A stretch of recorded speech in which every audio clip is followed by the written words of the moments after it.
This is Ciudad Juarez on the other side of the river, El Paso, Texas. Son halcones. Those people that they just gave the rope are halcons. So they're watching to see who's coming into their territory. Sí, los que creen. Falcons are the nickname for cartel lookouts. We're on our way to meet a coyote, a human smuggler. Our driver is the middleman. He doesn't want to be identified. You said this area we're going to is very dangerous. ¿Sí escucharon? See, what was that? Un balazo. ¡Viejo! ¿Sí se puede dar vuelta, va? He's trying to figure out what's going on from the driver beside us. Hoy. Again. ¿Sí escuchan? Pop, pop. Son balazos.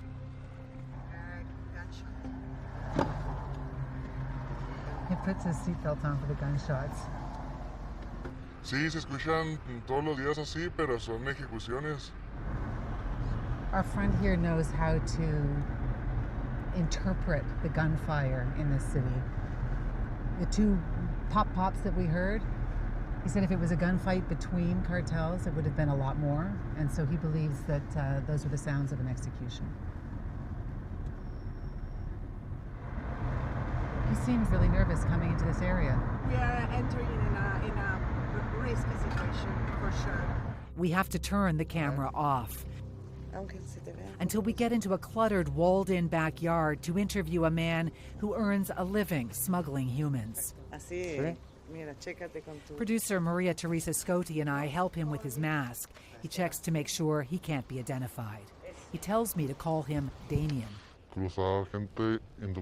I work smuggling undocumented people into the United States to get them to their destination. ¿Cómo les digo? Pollos. We call them chickens. It's like a depraved zoo. Cartel spies are falcons, smugglers are coyotes, and migrants, chickens. Damien tells me that here, they don't cut through the wall, they go over it.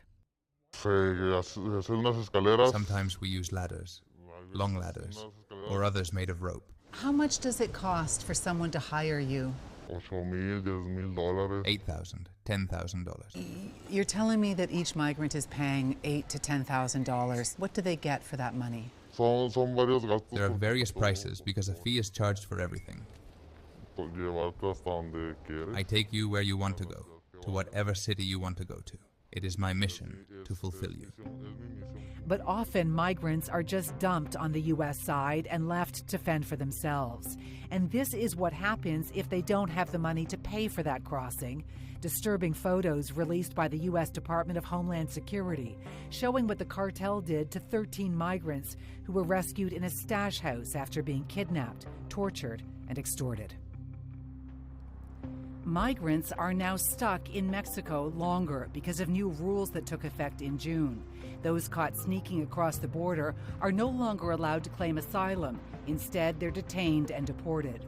U.S. Customs and Border Protection data shows in the first 3 months of the new rules, illegal crossings have dropped by more than 50%, and the number of migrants removed from the U.S. is at the highest level since 2010.